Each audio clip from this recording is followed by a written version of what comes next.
What is good, double leg fam? We're going to go over our bets for UFC San Antonio. Apologize if there's any choppiness to this video. I'm at the Airbnb in San Antonio because we're going to the event tomorrow. And we didn't want to leave you guys hanging without an exclusive show to break down where we're putting our money and give a little explanation behind that. So we'll get into it. How are we doing tonight? Good, man. We were just talking. These are some tight spots on some of these fights. They could go either way, but it seems like those cards are the ones that turn out good. So it's gonna be fun though. There's a lot of fun fights. Yeah, this is a greasy card. I'm not going to lie. But after being at the weigh-ins today, I can feel some energy from some certain spots that I really like. So some spots that I liked before and after the weigh-ins just made me feel even better about them. So we'll start with the main event: Cheeto Vera, Corey Sandhagen. What do you got? So I went with a unit on Cheeto, but it's one of those like be cautious type of bets because I've been breaking down the stats and the data on this fight. Um, and if you look at it, man, Corey, I think is going to be a handful for Cheeto. I think Corey could win 22, 23 minutes of this fight, but it's the power of Cheeto that's going to be the difference maker because Corey's going to beat him on volume. He's going to land more shots. But I mean, there's been so many fights where guys outstrike Cheeto by 50, 60 shots and Cheeto still wins. Yeah, So I'm counting on that power. Corey wears some damage. Cheeto never wears any damage, and we know the refs or the judges are looking for that. So yeah, man, this is more of I'm a fan of Cheeto, so I'm going to bet on Cheeto type of thing. I would proceed with caution because this fight, I mean, it's really hard to get a read on. I know Corey's been finished and beaten a few times lately, but he's still fighting at the highest level. Same with Cheeto, man. He's fighting at the highest level too. This should be a really, really good fight, in my opinion. But I'm gonna ride with Cheeto for fun here. yeah. Obviously, the best fight on the card. Ton of energy in the room for Cheeto Vera. I mean, he was definitely the fan favorite there. There's a ton of people there that want to see him win, including myself. I don't have a money line play on him. I do have a Cheeto Vera round 4 for plus 2,000, round 5 for plus 2,500. So they're just very small sprinkles for point 0.1 units each. And then I got Cheeto Vera by sub plus 575 for a quarter of a unit. I thought that was insane value for a guy that has actually more submissions than he does knockouts. He's got 10 submissions. Corey's been submitted before, so I think that's really good value there. And then I took a fight to go the distance at minus 135 for a unit. I think both guys are super durable, and it's most likely going to go the distance. But if somebody does finish it, I think it's going to be Cheeto. If he does it, it's probably going to be later. So that's why I got those sprinkles there as well. I also think I think Cheeto has a good shot to win as a dog. I didn't play anything on the money line, but I did have like the giveaway play on my page. So I think that's enough Yeah. investment for me on my part. But I think he could win by KO, by submission, by a decision. And I think the thing that people aren't really taking into account on the Sandhagen side is he also gets hit a lot. He like unlike Dominic Cruz, people look at that Dominic Cruz fight and they're like, Corey's just going to outvolume him. But Dominic Cruz doesn't get hit very often. Like he only absorbs like I think it's 2.5 significant strikes per minute. Corey's more up like 4.5. So he's in the pocket a lot more than Dom is. I think Cheeto will be able to take advantage of that. So Yeah. The I one thing like that it. scared me on the looking at the money splits is that it's like 75% of the money was on Cheeto and he's the underdog. So it makes you feel like they're tempting people to take that and people are Yeah, hammering it and the line's not moving. It's staying there with Corey as the favorite pretty decently. So that scares me a lot. it does scare Um, me. but That again, scares me as it's well. yeah, it's just I threw a unit on Cheeto because I want to be cheering for somebody, and I'm a bigger Cheeto fan than I am Corey. But yeah, man, there's so much to break down in this one that I just had to go with my gut and my heart and pick Cheeto here. Yeah, that's ultimately why I went, a little heavier on fight to go the distance. Still have the upside on both sides. Um, Yeah, and that. Holly Holm, Yana Santos. I'll be honest, this week I had to follow the women's dogs. I put a quarter of unit on both women's dogs, just straight up money line. Both of them were plus two, more than 200. So I went with Yana Santos plus 230 on the money line for a quarter of a unit. That's all I got in that one because man, it's old women's MMA, bantamweights can't get too involved in the way that things have been going. I'll take two shots on 2+ money dogs in women's Yeah. MMA this week. So what do you got? Yeah, I got Holly at the tail end of a parlay just because, man, I just think Holly should be better than Santos everywhere in this fight, more experienced. Santos coming off having the baby, and we saw Misha Tate try to do that, and it wasn't real successful. It's just got to be hard to do that against Holly Holm, who's training her ass off every single day. I mean, she's going to go in there, and I feel like she's going to make this look like a sparring match that she's controlling the whole time. She's on the tail end of the parlay. The other two legs is Tucker Lutz. I think he beats Pineda, and CJ Vergara. I think he weathers a storm in that first round of De Silva and just finds a finish in the second or third round. But that's a 3-leg parlay. CJ, Tucker, and Holly plus 170 for a half a unit. Nate Landwehr, Austin Lingo. I ultimately went with Austin Lingo as the dog, plus 185 for a half a unit. As much as I love Nate the Train Landwehr, think people might be getting a little bit over their heads. I think this is a good spot for Austin Lingo to get a win kind of under the radar. And the way that Nate Landwehr fights, man, he's going to put on a show. Doesn't necessarily always care about the win, or it doesn't seem like he does. So I'll take the shot on the dog in his home state, Austin Lingo, plus 185 for a half unit. What about you? Yeah, no, I think if you're playing the money line, it's got the values on Lingo here because, like you said, man, if it's a tight fight in that third round and Nate Landwehr gets a takedown, he might just stand back up just to put on a show. And Austin Lingo on the feet, he's good enough to fight with Nate Landwehr. Landwehr might be tougher and more of that dog, but technical wise, I mean, Lingo's going to have the advantage there. I took Landwehr in a parlay because I wasn't confident, obviously, on the money line there, and I wasn't feeling putting anything on the dog at the time. So I got Nate Landwehr and CJ Vergara. Vergara is like my favorite pick of the card, so he's in two parlays. Those two parlayed together is plus 103 for 1 unit. I do think Landwehr is going to have more tools, like as far as if he gets clipped on the feet, he's going to have the ability to kind of grapple and get it to the ground if he wants. And man, he's just so aggressive that I think he's going to look better to the judges. So yeah, it's a tight one though. I can't believe that fight's that far apart, but I threw Landwehr in a little parlay there. Andrea Lee, Macy Barber, already kind of touched on this one. I'm going with Andrea Lee on the money line, plus 240 for a quarter of a unit. So I think it's a greasy fight, and I'll take the dog in a greasy one there. What about you? Yeah, I didn't want to touch this one. I just, like you said, too greasy, man. I Yeah, laid off of it. I tried to do the smart thing, but no, this is a fight that another one that I know Macy's a decent sized favorite, but I mean, Andrea Lee's no slouch, especially in the women's divisions. I mean, anything can happen, and if it goes to a decision, you're going to be one of holding that dog ticket. So, yeah, I like Andrea Lee's chances too. Alex Perez, Manel Cape. What do you got in that one? I took Manel on the money line for 2 units and by KO for 190. The more I look at them fight, Perez obviously is going to have some wrestling and stuff, but man, Manel is so athletic, fast, and strong.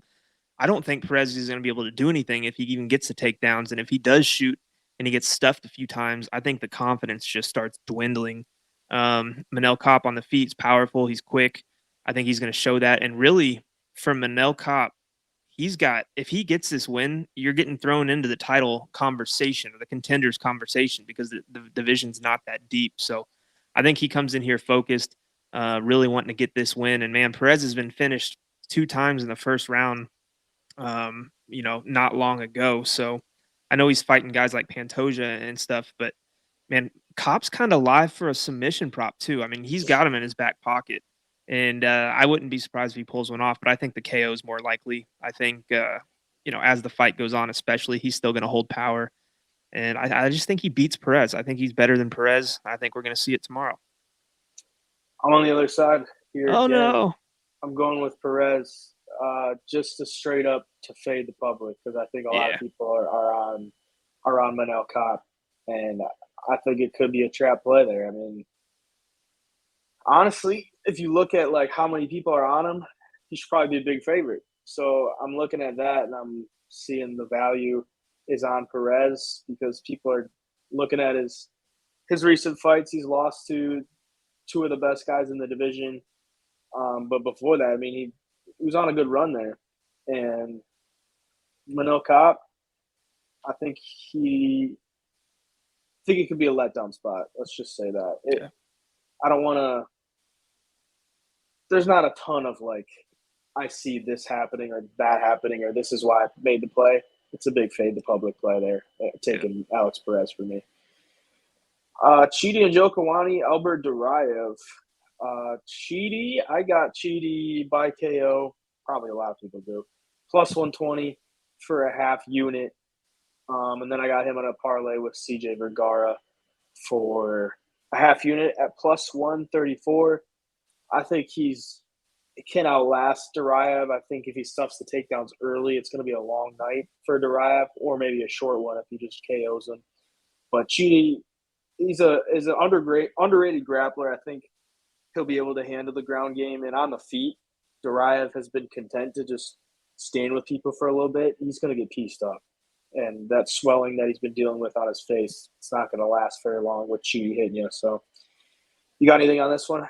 No, I laid off. I was really close to pulling the trigger on the Chidi knockout, and then I was close to laying something on Duraev for a lot of the week just because of where the money. I mean, everybody's on Chidi, kind of like you were in the last fight we just talked about. I mean, everybody's on Chidi, and seeing Gregory Rodriguez, who is a phenomenal grappler. I know he stands and trades with everybody, and he'll strike, but I mean, Rodriguez is a phenomenal grappler, and seeing him kind of do the work on the ground, kind of got the thought in my head that if Duraev can get it to the ground, he could possibly do some work as well. I think this is all going to come down to what both fighters look like after the first round.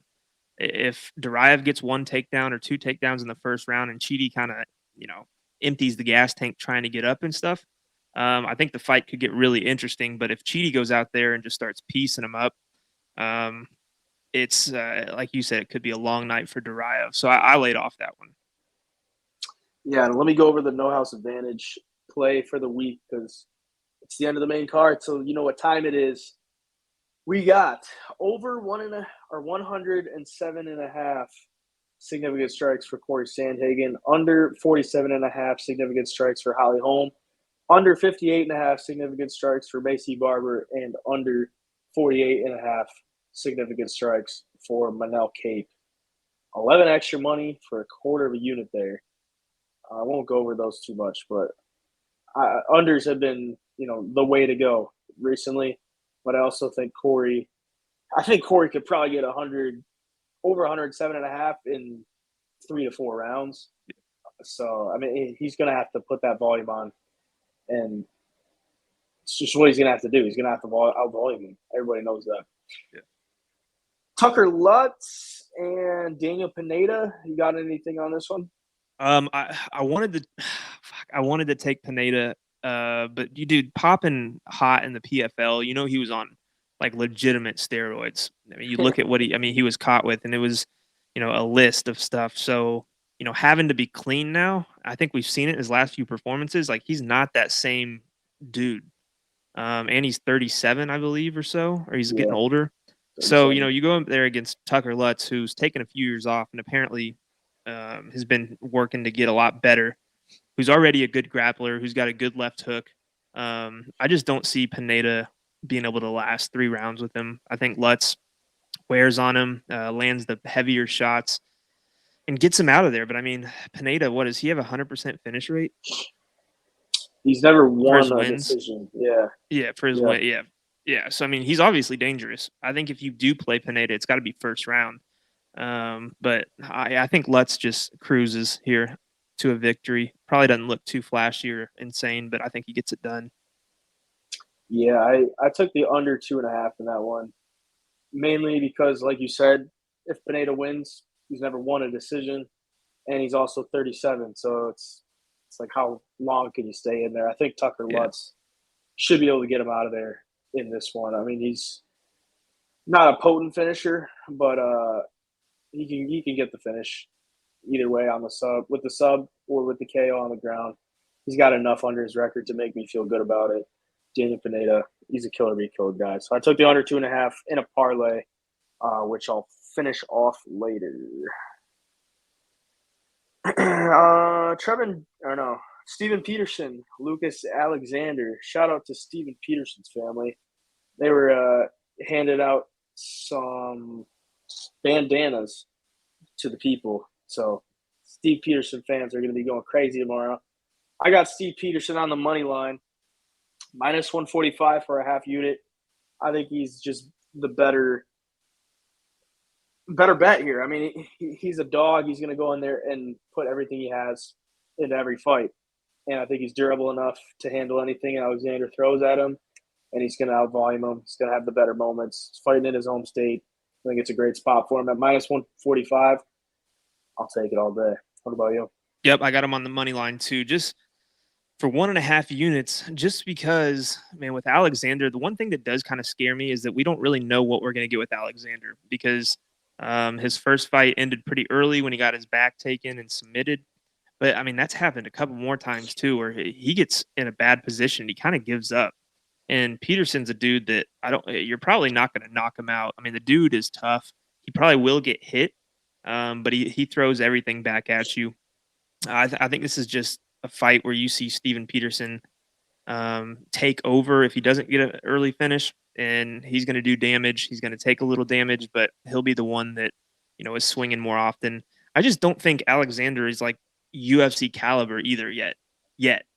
You look at his past fights and stuff and lower level promotions, like he's not fighting in any big leagues or any big fighters or anything, and he's at the UFC level. I just don't think he's going to look that good.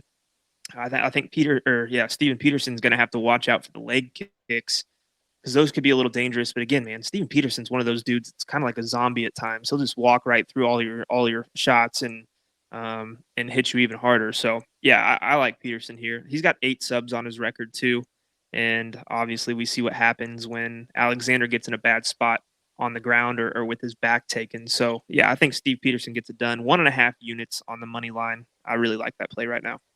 Yeah, the sub is live too. I actually might add something to that because Yeah. of what we've seen recently. Trevin Giles, Preston Parsons. Would you go with this on this one?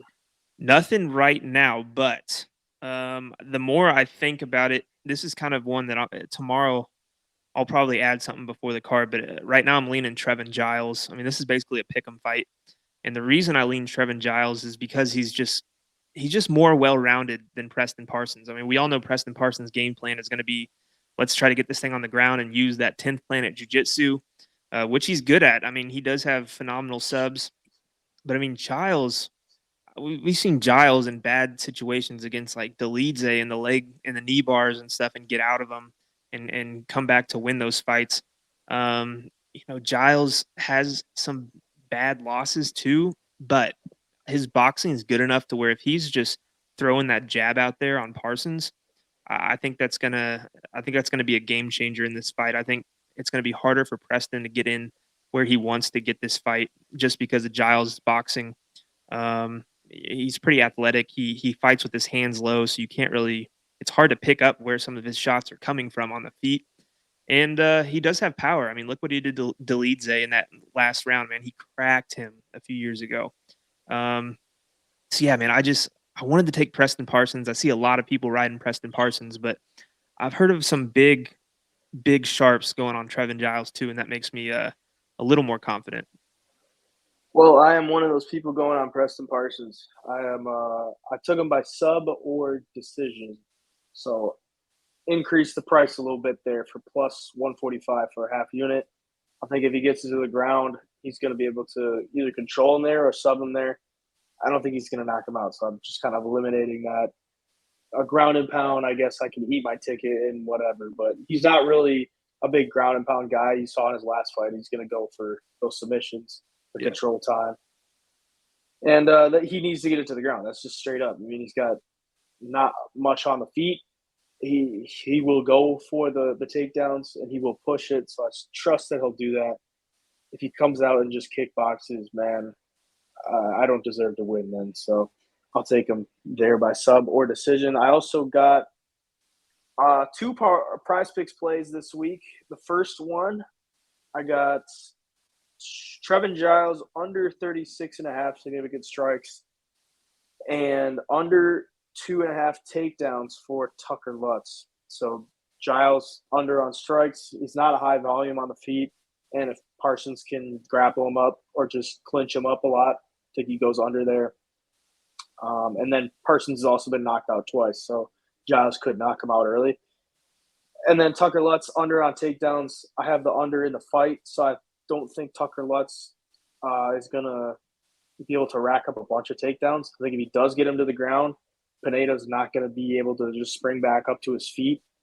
And I don't even know if he will want to take him to the ground because Pineda's got some pretty good submissions. Yeah. And the power, it's not always there.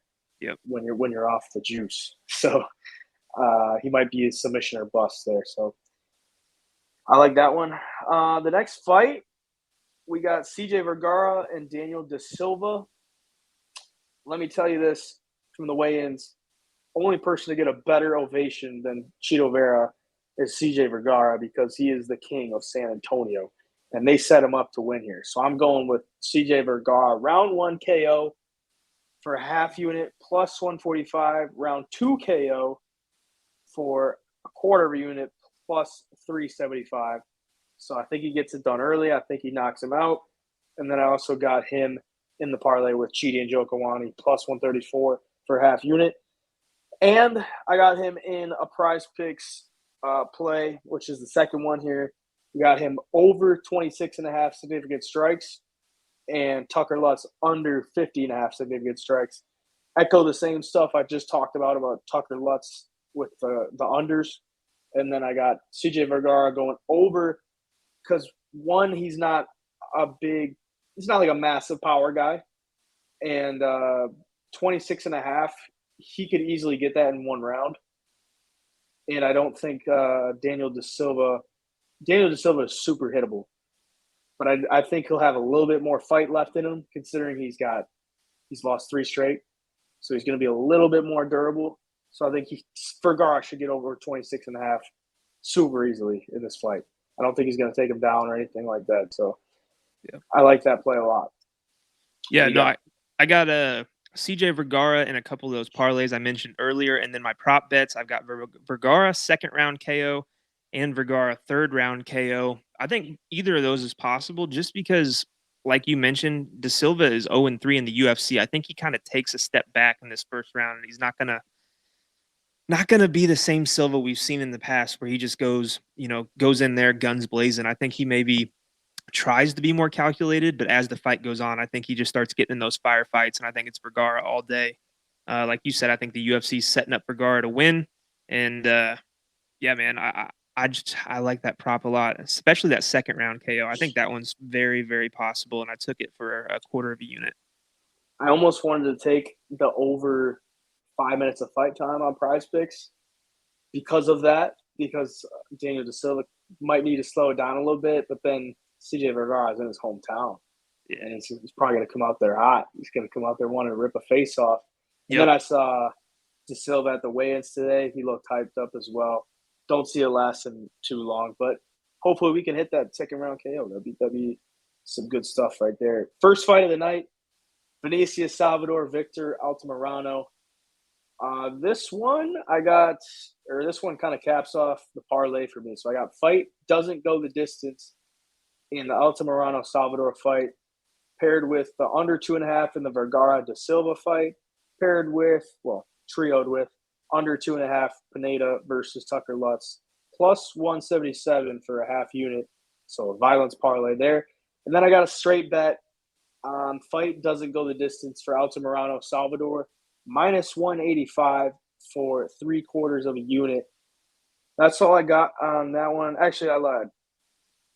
I have Altamirano by sub plus 500 for a quarter of a unit as well. Victor Altamirano, he's got 4 subs on his record, and Salvador has been subbed twice, I believe, or he's been subbed once. My bad. He's been subbed once. But it's there. It's there for Victor Altamirano. Salvador's got great hands. So if Altamirano wants to get him out, he might want to go for those takedowns. He might want to go for those submissions. But I could also see a club and sub as well. I don't see Salvador lasting 3 rounds. I just don't. You can watch him fight. on the Contender Series and in his other fights, he is throwing. Altamirano may be able to make it that far, but if he does, I think he can take over late. So I like the fight to not go the distance. It's the main play. What about you? Yep, I got 2 plays on this fight, and I'm on the same side, man. I'm on Victor Altamirano money line, right at plus money, and I think Salvador coming into the UFC here. I think based off his knockout on the Contender Series, people are all over him, and I just don't see it yet. I mean, he did that to Shannon Ross, a guy who got finished in like what 30 seconds in his UFC Yeah, debut. And I mean, yeah. the dude was fighting with like appendicitis in that Contender Series fight, and it took Salvador a while to finish him. And there was some times in that fight that Shannon Ross was cracking Salvador. That made me a little bit nervous. And Altamirano is not a guy who's going to just stand in front of you and let you hit him. I mean, the dude's like really quick side to side. He fights almost like a little spastic. Like he's going to be hard to find the chin. And mix that in with the takedowns he has. Salvador's footwork, I've noticed, um, it's not like he doesn't have like a wide base where it's going to be hard for people to take him down. Like if you time a shot right, Altamirano is going to be able to get in on a double leg, I think, and get this thing to the ground. And I just think you're going to see a world of difference in between the two if it hits the mat. But I mean, Altamirano KO'd De Silva too with a nasty shot, so he can strike as well. I just think he's the better fighter here. Salvador might hold more power, but I feel like this is Altamirano's fight for sure, especially at these odds. And I also took it to end inside the distance because there's a chance Salvador catches him, and there's also a chance that he kind of is just outclassed here, and Altamirano finds a sub or finds a ground and pound or clips him. So yeah, man, I think I like this fight a lot. I think we can get a couple units right off the bat. I like it, man. A greasy card, but we're looking to stay hot. I'm going for 5 weeks in a row in the profit. So let's make it happen. Hopefully we can get that in live in person and we can cash the Cheeto Vera big tickets for everybody. Yes. Other than that, thank you all for the support. If you want to get in on the plays, if you're watching this after, we'll leave the link in the description down below. But if you're watching this before, click the like button for a good luck. Thank you guys for watching the double leg. Next time you see us, we'll be recapping some UFC San Antonio. Enjoy the fights and go win some money. We out.